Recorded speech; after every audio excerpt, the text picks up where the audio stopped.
أعوذ بالله السميع العليم من الشيطان الرجيم. بسم الله الرحمن الرحيم. الحمد لله الذي هدانا لهذا وما كنا لنهتدي لولا أن هدانا الله. لقد جاءت رسل ربنا بالحق والصلاة والسلام على أسلم ما في الوجود. سر الله في كل موجود نقطة دائرة الوجود. صاحب لواء الحمد والمقام المحمود أبي القاسم محمد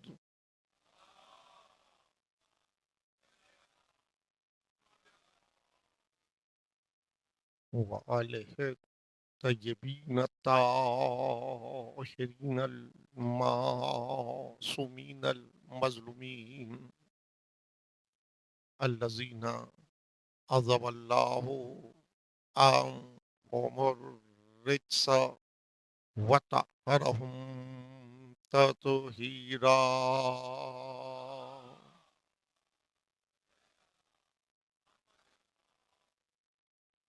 أما بعد فقد قال الله سبحانه وتعالى في محكم كتابه الحكيم وهو أصدق الصادقين.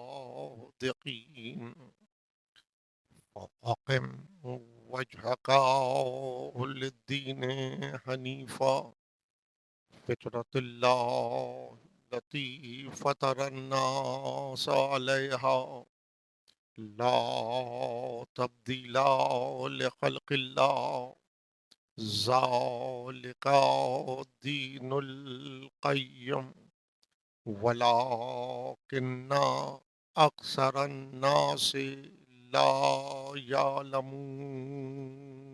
صلوات.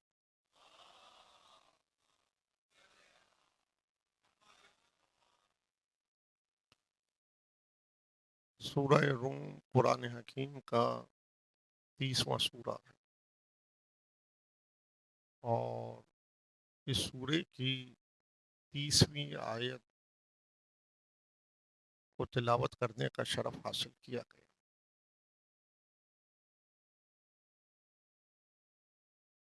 مخاطب تمام انسان ہے، وہ عادل ہے، اس نے تمام انسانوں کی حیات کا دار و مدار جس لطف پہ قرار دیا اسے نفس کہتے ہیں، اور خداوند علی اعلیٰ حکم دے رہا کہ فَأَقِمْ وَجْهَكَ لِلدِّينِ حنیفا، تم اپنے نفس میں یکسوئی کو قائم کرو، تم اپنے نفس میں ارتکاز قائم کرو، کنسنٹریشن کو قائم کرو۔ اس کا نتیجہ یہ ہے کہ تمہاری حیات دین پر قیام پذیر ہو جائے گی، تمہاری حیات دین پر قیام پذیر ہو جائے گی۔ دنیا میں کسی انسان کو روک کے پوچھئے کہ کیا مسئلہ ہے، تو 2 مکالمے آپ کی سماعت سے ٹکرائیں گے۔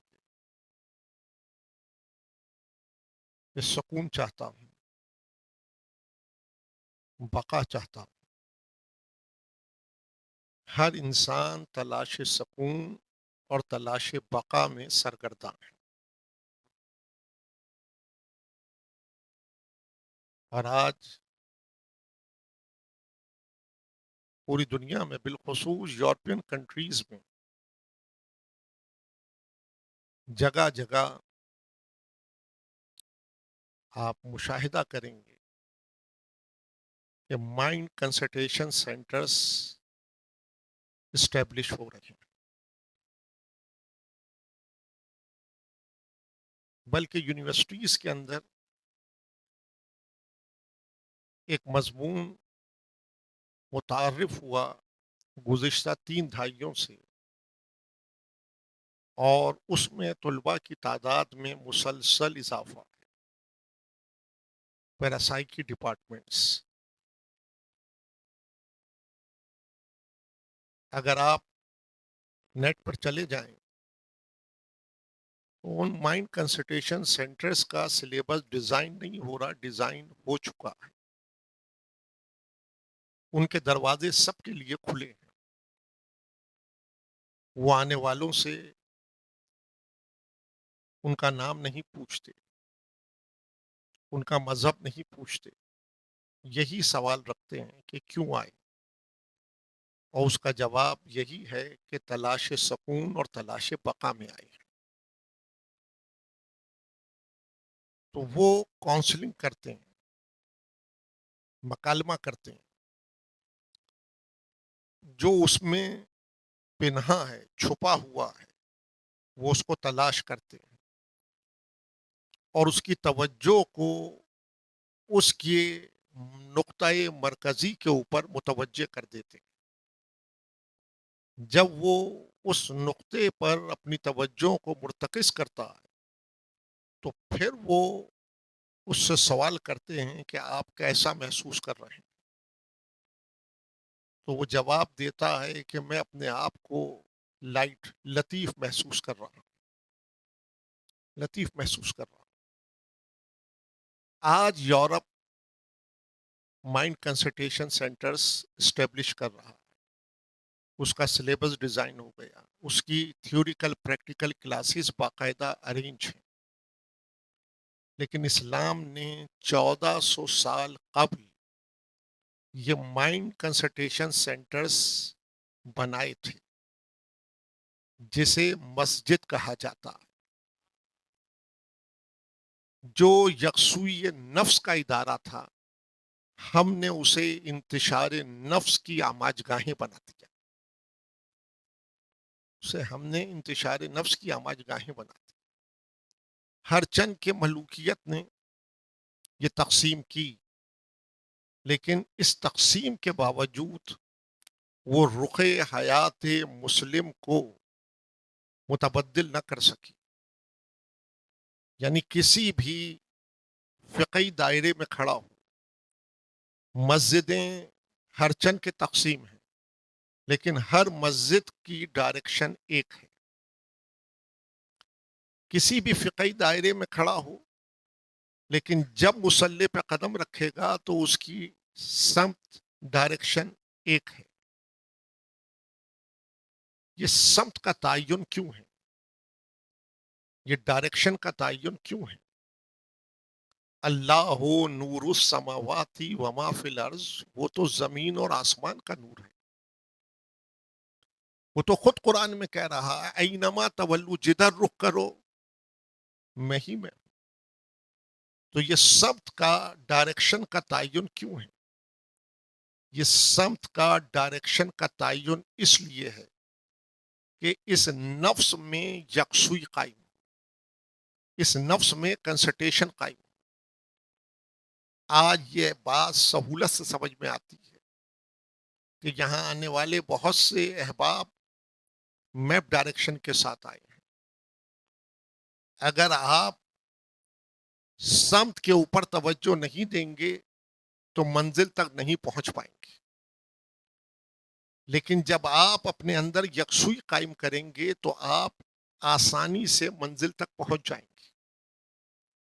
یہ سمت کا تعین، ڈائریکشن کا تعین اس لیے ہے کہ جب آپ مصلی پہ قدم رکھیں تو آپ کے نفس میں کنسنٹریشن قائم، یکسوئی قائم، اور جب اس میں کنسنٹریشن قائم ہو، یکسوئی قائم ہو، تو یہ تار نفس اپنے مرکز سے بن جائے، اور جب یہ تار نفس اپنے مرکز سے بندھے تو وہ کلمہ جو زبان پہ جاری ہے وہ لفظی نہ رہے، معنوی ہو جائے، قربتاً اللہ، قربتاً اللہ۔ میرے عزیز، اوقات کا تعین،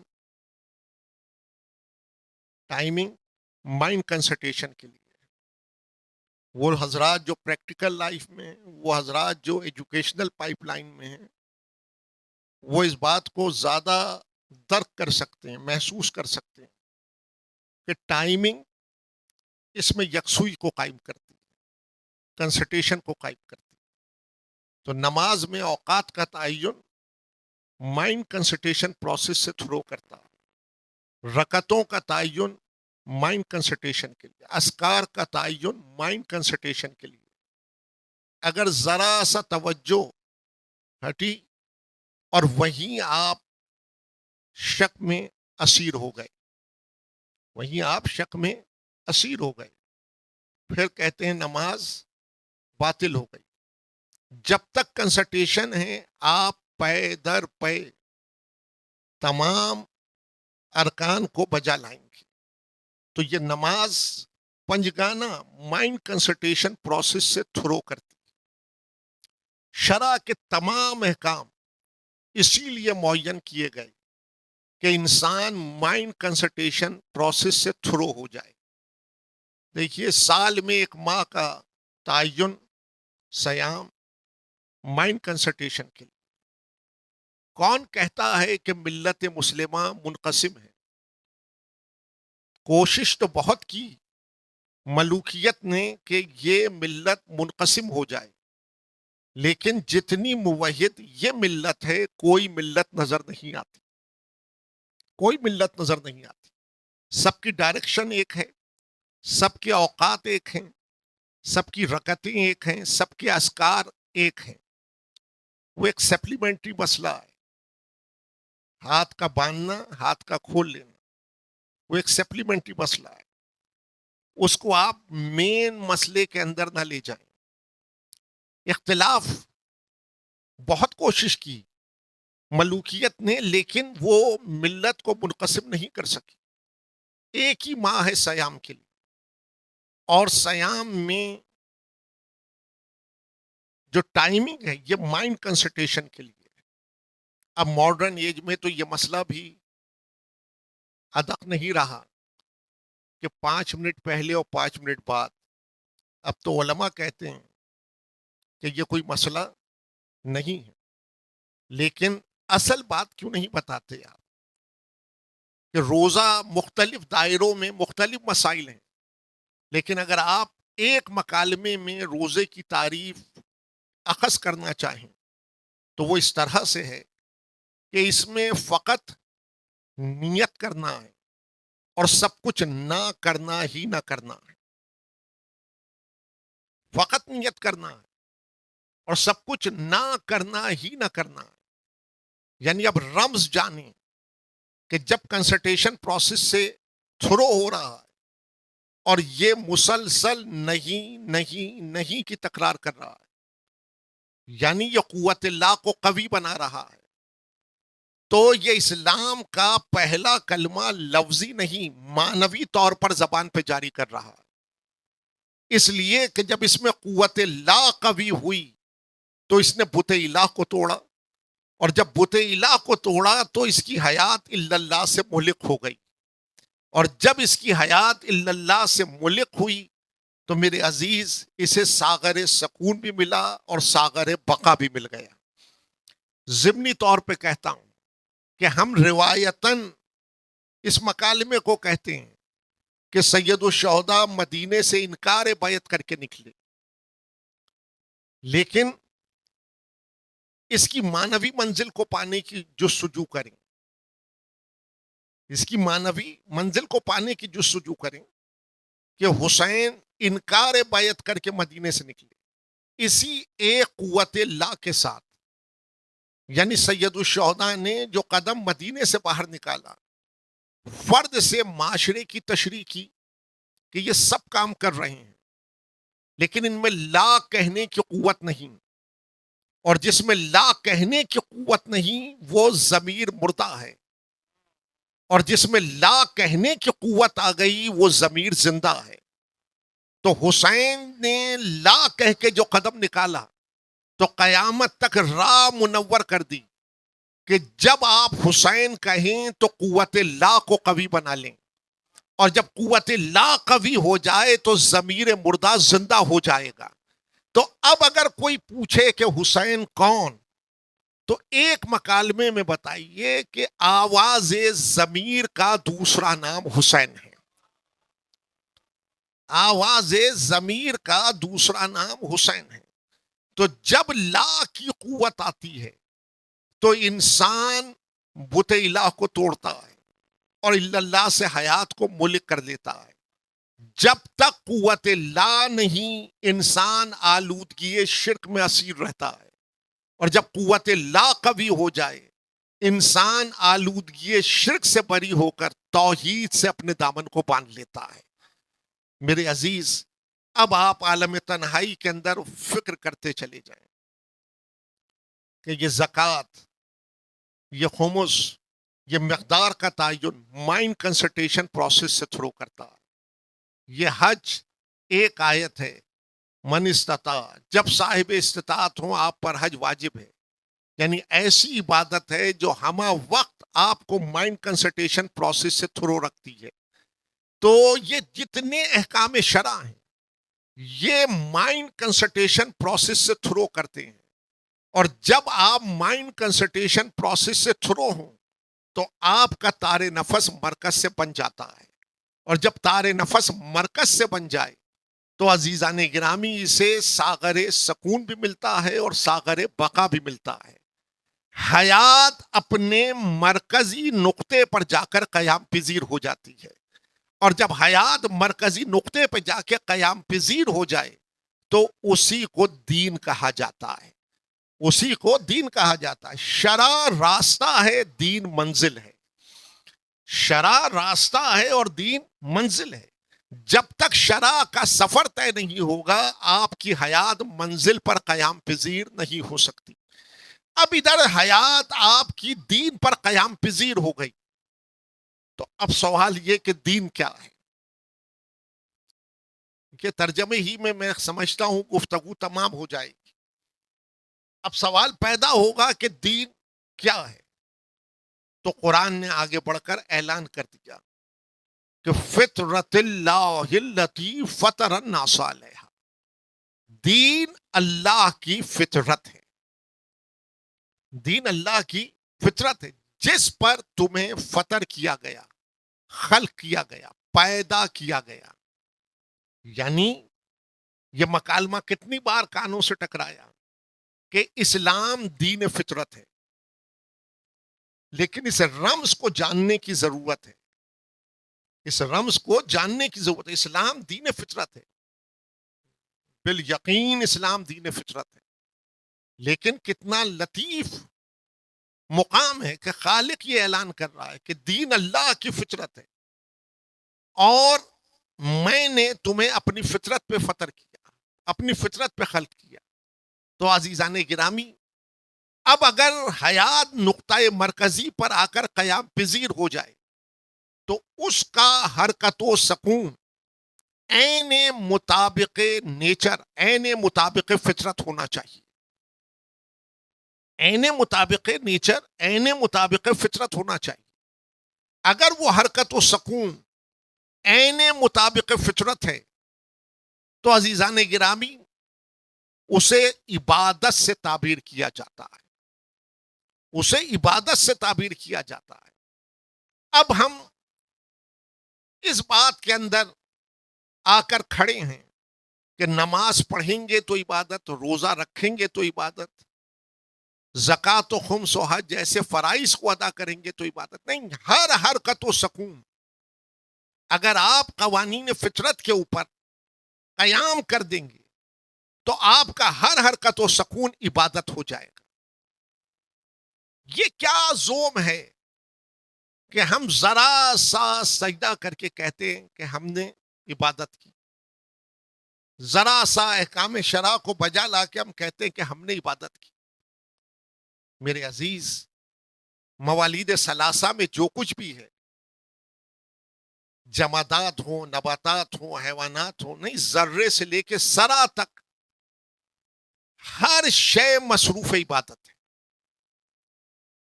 ذرے سے لے کے سرا تک ہر شے مصروف عبادت ہے. کیوں؟ اس لیے کہ خالق نے ہر شے کے لیے ایک فطرت معین کی. خالق نے ہر شے کے لیے ایک فطرت معین کی. جب تک شے اپنی فطرت پہ قیام کیے ہوئے ہے وہ مصروف عبادت ہے, وہ مصروف عبادت ہے. یسبح للہ ما فی السماوات وما فی الارض.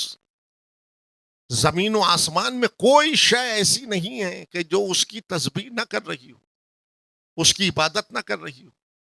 لیکن یہ کیا تقاضا ہے کہ جیسے میں تکبیر بلند کرتا ہوں ہر شے تکبیر بلند کرے, جیسے میں الحمدللہ کی صدا لگاتا ہوں ایسے ہر شے الحمدللہ کی صدا دے. جیسے میں سبحان اللہ کی تسبیح پڑھ رہا ہوں ہر شے سبحان اللہ کی تسبیح پڑھے. نہیں, شے کا اپنی فطرت پر قیام اصل عبادت ہے. شے کا اپنی فطرت پہ قیام اصل عبادت ہے. یعنی اس کو میں طلباء کے لیے عرض کر رہا ہوں, بزرگوں سے معذرت کے ساتھ, کہ جمادات یعنی مٹی, ریت, ایک ذرہ دوسرے ذرے سے جڑا ہوا ہے اور ہر دو ذروں کے درمیان ایک مائنر گریویٹیشنل فورس موجود ہے. یعنی معمولی سی ایک تجاذبی قوت موجود ہے. دونوں اس قوت کی وجہ سے ایک دوسرے سے باہم جڑے ہوئے ہیں. عقل اس لیے دی کہ آپ اسے درک کریں, اور جو درک کرتا ہے وہ غیب کو حضور بناتا ہے, وہ غیب کو حضور بناتا ہے. اب یہ مکالمہ بھی میرا اس وقت آپ محفوظ رکھیں, اس کے اندر میں نے قدم نہیں رکھنا. جو غیب کو حضور بناتا ہے وہ دائرہ حیرت کو توڑ دیتا ہے, اور جو غیب کو حضور نہیں بناتا وہ دائرہ حیرت میں قید ہو جاتا ہے, وہ دائرہ حیرت میں قید ہو جاتا ہے. اب فلسفے کی اس گتھی کو سلجھانا مقصود نہیں ہے, لیکن جتنا آپ کا مشاہدہ بلند ہوگا آپ کی عقل درک کرتی چلی جائے گی, غیب حضور میں بدلے گا, اور جب غیب حضور میں بدلتا ہے تو آپ دائرہ حیرت کو توڑ دیتے ہیں, اور جب دائرہ حیرت کو توڑ دیتے ہیں تو حیات نقطہ وحدت پر آ کر قیام پذیر ہو جاتی ہے. حیرت کے دائرے میں قید رہیں گے, آلودگی شرک کے اندر اسیری بڑھتی چلی جائے گی, اور دائرہ حیرت کو توڑیں گے تو آپ توحید سے قریب تر ہوتے چلے جائیں گے. تو عزیزان گرامی, دو ذروں کے درمیان جو تجاذبی قوت ہے, یہ خالق نے ان دو ذروں کے درمیان ایک فطرت کو قائم کیا. جب تک یہ تجاذبی قوت موجود ہے یہ دشت, یہ صحرا, یہ کوہ, یہ جبل سب منزل قیام میں ہیں. ہر ذرہ مصروف عبادت ہے اس لیے کہ وہ اپنی فطرت پہ قیام کیے ہوئے ہے. لیکن اب سوال یہ کہ قیامت کیسے وقوع پذیر ہوگی؟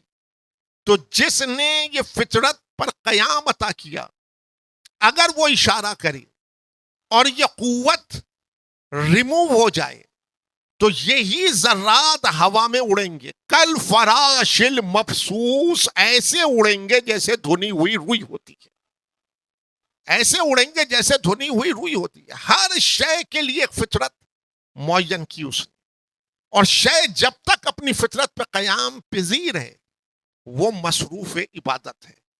دیکھیے سب سے زیادہ استعمال میں اس وقت جو مشروب آپ کے پاس ہے وہ ہے پانی. اب تو ہر بچہ جانتا ہے کہ پانی کا کلیہ کیا ہے, فارمولا کیا ہے. اب تو ہر بوتل پہ لکھا آتا ہے H2O, یعنی دو اجزاء کا مرکب ہے, دو عناصر کا مرکب ہے, ہائیڈروجن آکسیجن, یعنی 2 اور 1 کی نسبت ہے بائی ایٹم, اور 1 اور 8 کی نسبت ہے بائی ماس. دونوں میں جب تک یہ نسبت و تناسب ہے, دونوں میں جب تک یہ نسبت و تناسب ہے, تو آپ جانیں اس لطف کو, مجھ سے بہتر یہ طلباء جانتے ہیں کہ ہائیڈروجن اشیاء کو جلاتی ہے, آکسیجن جلنے میں مدد دیتی ہے, لیکن یہ نسبت و تناسب جب اس نے قائم کر دیا, یہ نیچر ہے اس کی, یہ فطرت ہے, تو یہ مزاج آتش آب ہے. یہ مزاج آتش آب ہے. اگر اس میں ڈیفارمیشن آئے, ذرا سا بگاڑ آ جائے, تو یہی پانی آگ کا گولا بن جائے گا, یہی پانی آگ کا گولا بن جائے گا. اب بھی شک ہے کہ قیامت کیسے وقوع پذیر ہوگی. تو میرے عزیز, کائنات کے اب آپ تنہائی میں غور و فکر کرتے چلے جائیں, ہر شے اپنی فطرت پہ قیام کیے ہوئے, اور جب تک شے اپنی فطرت پہ قیام کیے ہوئے ہے وہ مصروف عبادت ہے. خالق نے آپ کو اپنی فطرت پہ پیدا کیا, خالق نے آپ کو اپنی فطرت پہ خلق کیا, تو اگر آپ اپنی فطرت کے اوپر قیام پذیر ہوں گے تو آپ کا حرکت و سکون عبادت ہو جائے گا, آپ کا حرکت و سکون عبادت ہو جائے گا. یعنی کلمہ پڑھا آپ نے, اور کلمہ پڑھ کر اگر آپ نے قوانین فطرت کو توڑ دیا تو اصطلاح قرآن میں آپ مجرم بن جائیں گے. اور کلمہ پڑھا اور کلمہ پڑھ کر آپ نے قوانین فطرت پہ حیات کو قیام دے لیا, اصطلاح قرآن میں آپ مسلم قرار پائیں گے. اب یہ بھی بات ذہن میں رہے کہ مسلم کی ضد قرآن مجرم بیان کرتا ہے, مسلم کی ضد قرآن مجرم بیان کرتا ہے. سورہ نون والقلم میں جا کر پڑھیں گے آپ, مختصر سی آیت ہے, افنجعل المسلمین کالمجرمین, مسلم اور مجرم برابر نہیں ہوا کرتے. یعنی جو قوانین فطرت کو توڑے اور جو قوانین فطرت پہ حیات کو قیام پذیر کرے, یہ دونوں برابر نہیں ہوا کرتے. جو قوانین فطرت کو توڑے گا وہ اصطلاح قرآن میں مجرم کہلائے گا, اور جو قوانین فطرت کے اوپر حیات کو قیام پذیر کرے گا اصطلاح قرآن کے اندر وہ مسلم قرار پائے گا. تو اب جائزہ خود لینا ہے, جائزہ خود لینا ہے کہ ہم نے مائنڈ کنسنٹریشن پروسیس سے تھرو ہو کر حیات کو دین پر قیام پذیر کیا. اگر میرا حرکت و سکون عین مطابق نیچر فطرت ہے تو میرے عزیز میں مسلم ہوں, اور اگر میرا حرکت و سکون عین مطابق فطرت نہیں تو میں مجرم ہوں. اب مختصر وقت کے اندر یہ سوال رکھ کے دیکھیں کہ اس کی فطرت ہے کیا, اس کی فطرت ہے کیا. آج تو دنیا اس مقام کے اوپر قیام کر گئی, سٹینڈ کر گئی کہ نیچر کو فنا نہیں ہے, فطرت کو فنا نہیں ہے. جب حیات آپ کی قوانین فطرت پہ قیام پذیر ہو گئی تو آپ کے لیے فنا نہیں بقا ہی بقا ہے. اب آپ کے لیے فنا نہیں بقا ہی بقا ہے. کیوں؟ اس لیے کہ آپ کا حرکت و سکون عین مطابق فطرت ہو گیا, اور جب آپ کا حرکت و سکون عین مطابق فطرت ہو گیا یعنی آپ کے کام فطرت کے کام ہو گئے, تو وہ کام فنا نہیں ہوں گے, اور جب وہ کام فنا نہیں ہوں گے تو کام کرنے والا بھی فنا نہیں ہوگا. جب وہ کام فنا نہیں ہوں گے تو کام کرنے والا بھی فنا نہیں ہوگا. تو بس اب چلتے چلتے اس سوال کو اپنی حضوری میں رکھ کے دیکھیں کہ اس کی فطرت کیا ہے. گفتگو کو طول دینا نہیں چاہتا, میں نے ترجمے ہی کے اندر اس گفتگو کو اپنے نتیجے تک لے کے آ گیا.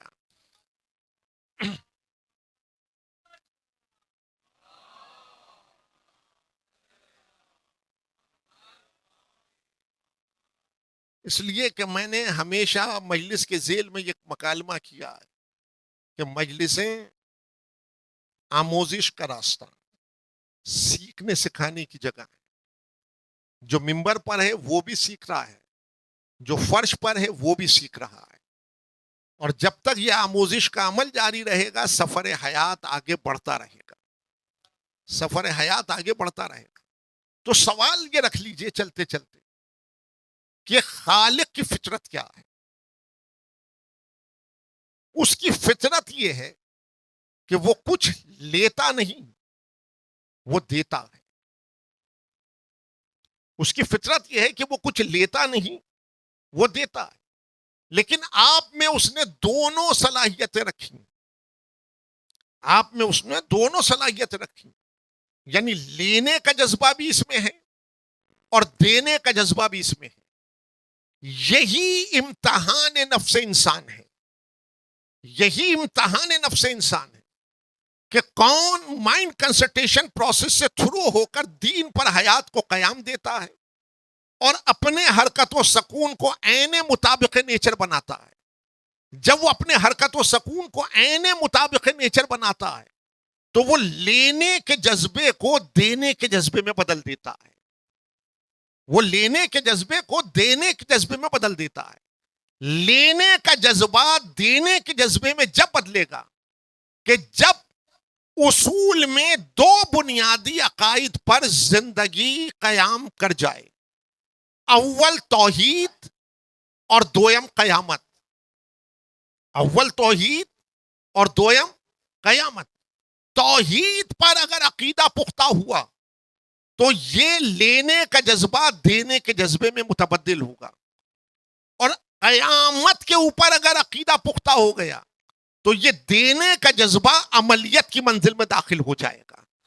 تو عزیزان گرامی، پورا قرآن جا کے پڑھیے، جتنے مکی سورے ہیں اس میں دو ہی امور ہیں، توحید اور قیامت. یعنی 13 برس ختمی مرتبت نے مکی زندگی میں اس امر کے اوپر گزاری، اس امر کی وضاحت کے لیے گزاری کہ لینے کا جذبہ دینے کے جذبے میں جب بدل جائے تو یہ حیات فطری کام سر انجام دیتی ہے. لیکن اگر لینے کا جذبہ دینے کے جذبے نہ بدل سکے تو یہ فطرت کے قوانین کو توڑتی ہے. لینے کا جذبہ شر کے راستے پہ لے جاتا ہے اور دینے کا جذبہ خیر کے راستے پر لے جاتا ہے. تو کلمہ کل بھی سب نے پڑھا اور آج بھی سب پڑھ رہے ہیں، لیکن جائزہ یہ لینا ہے کہ کلمہ پڑھ کے لے کون رہا ہے اور دے کون رہا ہے. جہاں کلمہ پڑھ کے لینے والا نظر آئے وہ شر کا دائرہ ہے، اور جہاں کلمہ پڑھ کے دینے والا نظر آئے وہ خیر کا دائرہ ہے. عزیزان گرامی، کربلا مشاہدہ ہے قیامت تک کے لیے، کربلا مشاہدہ ہے قیامت تک کے لیے. میں دفتر کربلا کو جب کھولتا ہوں اس یقین کے ساتھ کہ جب ورق الٹے گا چہرہ حیات نکھرتا چلا جائے گا، جب ورق الٹے گا چہرہ حیات نکھرتا چلا جائے گا. یہ آنکھ سے ڈھلکتا ہوا آنسو دلیل ہے اس امر پر، یہ آنکھ سے ڈھلکتا ہوا آنسو دلیل ہے اس امر کے اوپر کہ اس نے دفتر کرب و بلا میں اپنی کھوئی ہوئی زندگی کو پایا، اور آنکھ سے ڈھلکتا ہوا عشق اس کے چہرے کو نکھارتا چلا جاتا ہے. آنکھ سے ڈھلکتا ہوا عشق اس کے چہرے کو نکھارتا چلا جاتا ہے. کربلا کھلا مشاہدہ ہے قیامت تک کے لیے. کلمہ دونوں طرف ایک ہی تھا، کلمہ دونوں طرف ایک ہی تھا. وہ فرق کیا تھا؟ اس فرق کو جب سمجھنا ہو تو عصر عاشور ایک نگاہ حسین کے ہاتھوں پہ رکھی،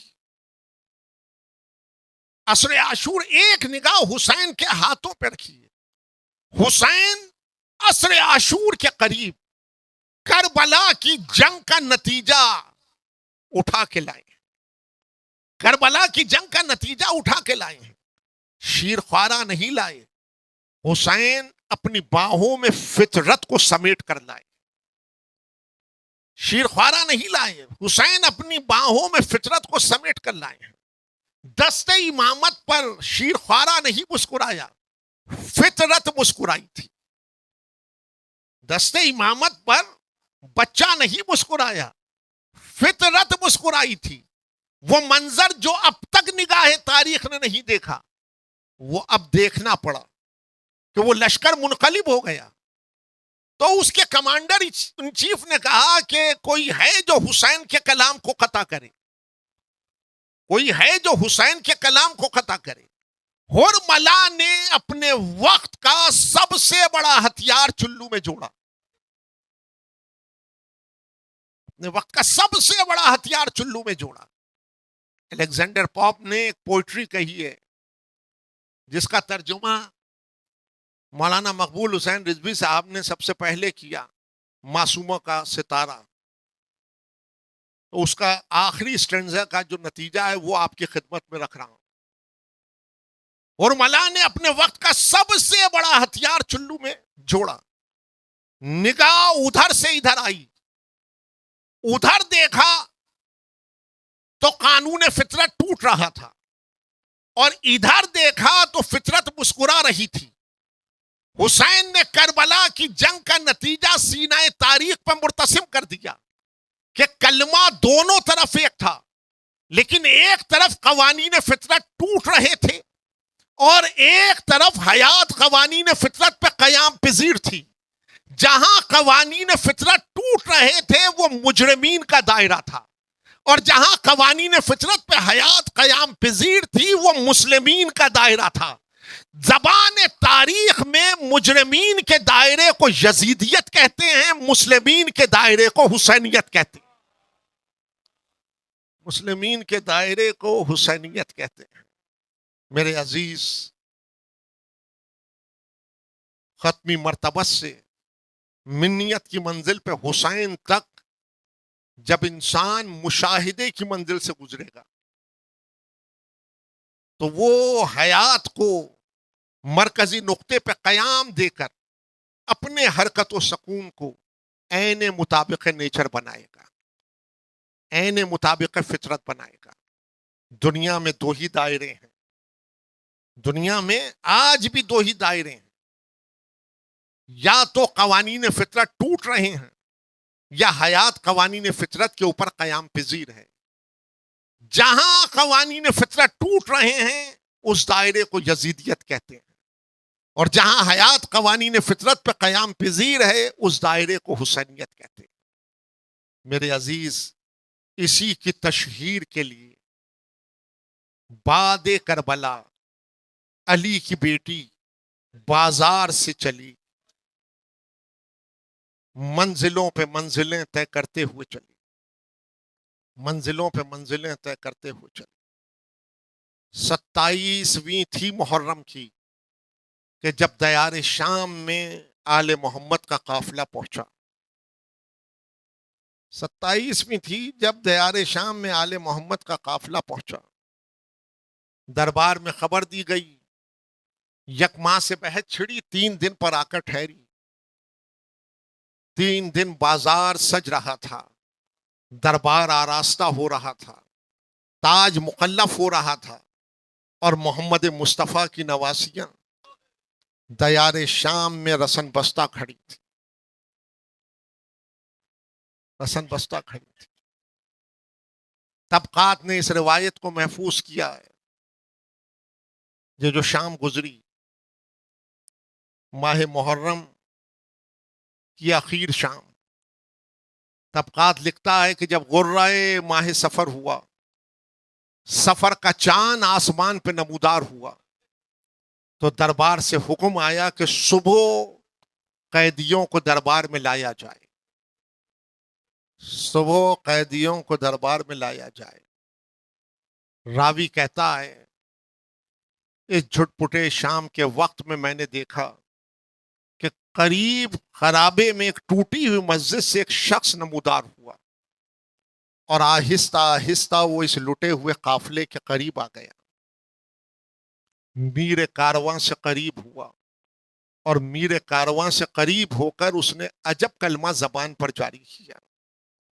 کہنے لگا، اللہ کا شکر ہے جس نے تمہیں ذلیل و رسوا کیا.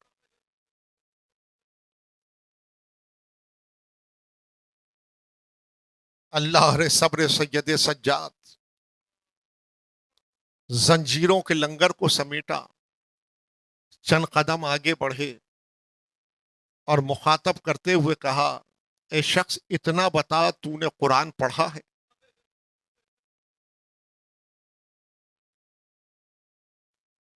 اس نے کہا، میں مسجد سے تلاوت قرآن کر آ رہا ہوں۔ سید سجاد نے آیت تلاوت کی، قل لا اسألکم علیہ اجرا الا المودۃ فی القربى۔ کہنے لگا، قیدی یہ آیت تو آل محمد سے متعلق ہے، اسے تم اپنی زبان پہ کیوں جاری کر رہے ہو؟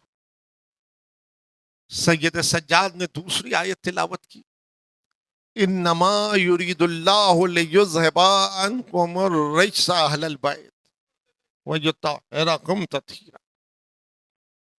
اس نے کہا یہ آیت بھی آل محمد سے متعلق ہے، قیدی تم اسے اپنی زبان پر کیوں جاری کر رہے ہو؟ اب سید سجاد آیات تلاوت کر رہے ہیں اور وہ اسی مکالمے کی تکرار کر رہا تھا کہ سید سجاد نے آیات تلاوت کرتے کرتے آیہ مباہلہ کو تلاوت کیا، فَمَنْ حَاجَّكَ فِيهِ مِنْ بَعْدِ مَا جَاءَكَ مِنَ الْعِلْمِ۔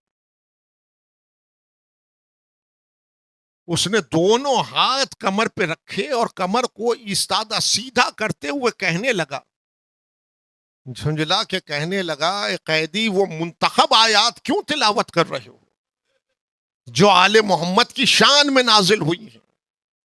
سید سجاد سے نہ رہ گیا، زنجیروں کو جھٹکتے ہوئے کہا، نحنو آل محمد، ہم ہی آل محمد ہیں۔ گھبرا گیا، کہنے لگا، ذرا اپنا تعارف تو کرا دیجیے۔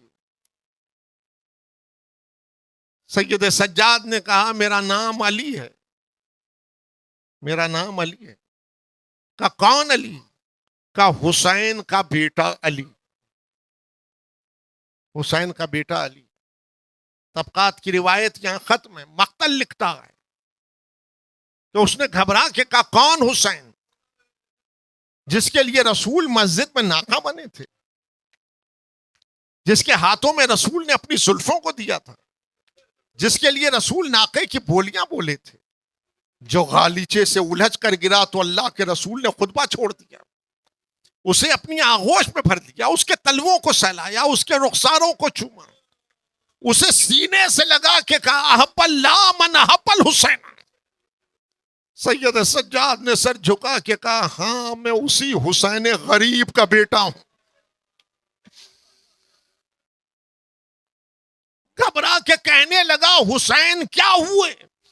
سید سجاد نے اشارہ کیا، اس نے سر کو بلند کرتے ہوئے کہا، السلام علیکہ یا ابا عبداللہ، السلام علیکہ یا ابن رسول اللہ۔ یکدم سر کو جھکا دیا اور سر کو جھکا کے کہنے لگا، فرزند رسول یہ ناکوں پہ کون بیبیاں سوار ہیں؟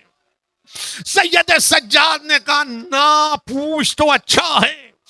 کہنے لگا، آپ کو میرے حق کی قسم بتا دیجئے۔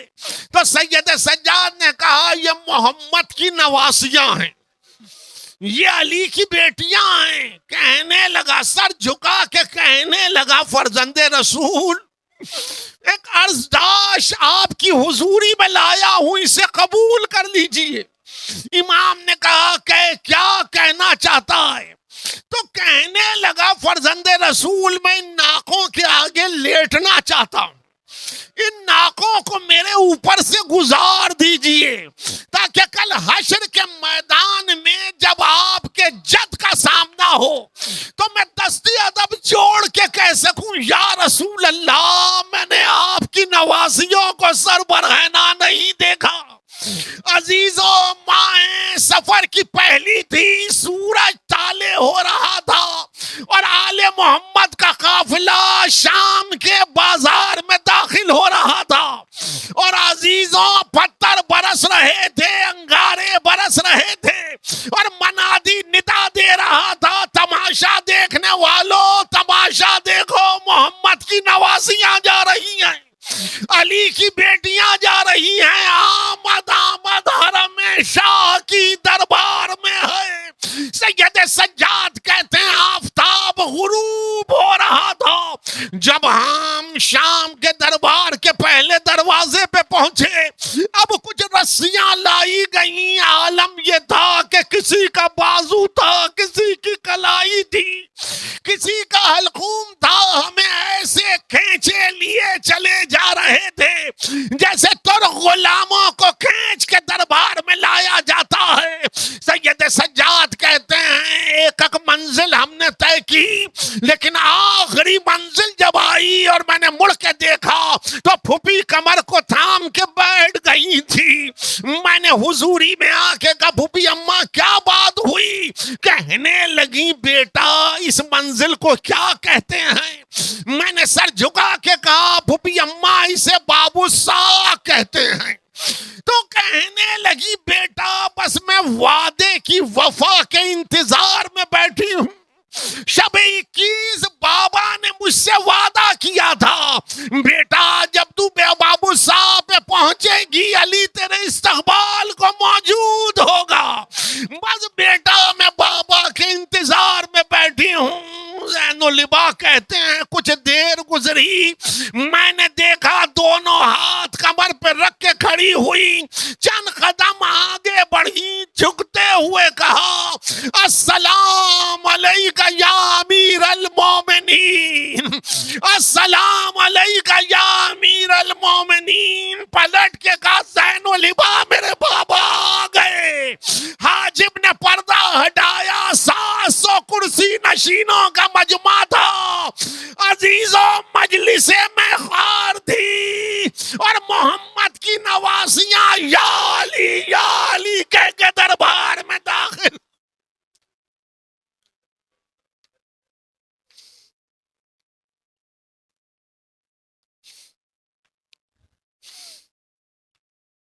وَسَيَّعْلَمُ الَّذِينَ ظَلَمُوا أَيَّ مُنقَلِبٍ يَنقَلِبُونَ الہی و سیدی یا مولایا۔ پروردگار ہماری اس عبادت کو اپنی بارگاہ میں قبول فرما۔